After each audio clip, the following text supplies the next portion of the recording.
Matchup I'm looking forward to the most is Michigan and Florida State, because I just don't know how Michigan's going to deal with that switching defense. It's hard, and they do have. So okay, go ahead. I'm sorry. Let's. No, I was just going to ask you what do you think Michigan does there? Huh? I was just going to ask you what you think Michigan does there. Well, I mean, I think obviously they throw it inside to Hunter. They try and create mismatches. They throw it to Hunter. That's the first thing. He's very good, and he's tough, and he makes all the spaces, and he plays hard. I will say, like, he's turning over his right shoulder.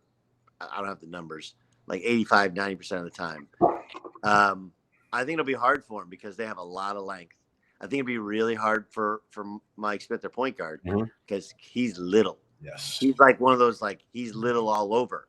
Yep. Little. And I'm not the biggest dude in the world. And when you play against long dudes, like, that's hard. Now, you had a whole week to figure out what you want to do against switching, which is interesting because that was the thing with Illinois.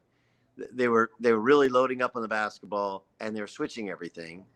And Illinois never once, like, back cut, curl cut, screen, rescreen, like, all of these things are the basic rules to how you play. And they did none of them. They just tried, let's just throw the ball inside to Kofi, like he's Akeem Olajuwon. So I'll be interested to see Michigan. You have Phil Martelli's coached 1 million games. Juwan Howard's played 1 million games. Now, the NBA philosophy in beating switching is different than the college philosophy. The NBA philosophy is get it to your best player and get their weakest player on your best player, and then get the hell out of the way, right? That's the problem with that, is there's not the space in college to do it. Yeah. And they don't have nearly as much space without Livers. Now, they used what's the kid from Wake Forest who hit all the shots? Johnny Brown. Yeah, they used Johnny Brown, and they used him as a stretch forward in the last game, and that worked. The problem is, like, he wasn't starting for a reason, right? And the reason is defensively he's not as good. There's not as much toughness there as Isaiah Livers provided. So they're down a guy, and their point guard is really little, and Florida State is really big, and they have dude after dude after dude to throw at Dickinson. I'm with you. I think that's a tremendous game, and it's one of those in layup lines you'd be like, wow, Florida State, that looks like that's the all-airport team.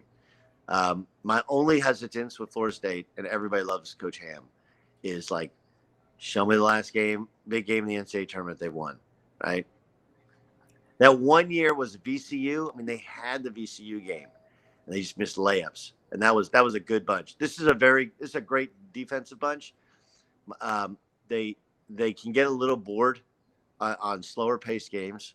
Like, if you go back to that Notre Dame game they lost, I happened to be home on a Saturday morning. I had a game on Sunday, and I watched that whole thing, and I was like, they're going to lose this game just because they didn't come out ready, and they get down, and Notre Dame was slowing the hell out of them. If I'm them, some of these teams I'm them, I just press right away to wake my guys up, to kind of flex my muscles. And I think Florida State wins, but I could be wrong. Michigan, that's a really well-coached team, and they got a whole week to figure it out.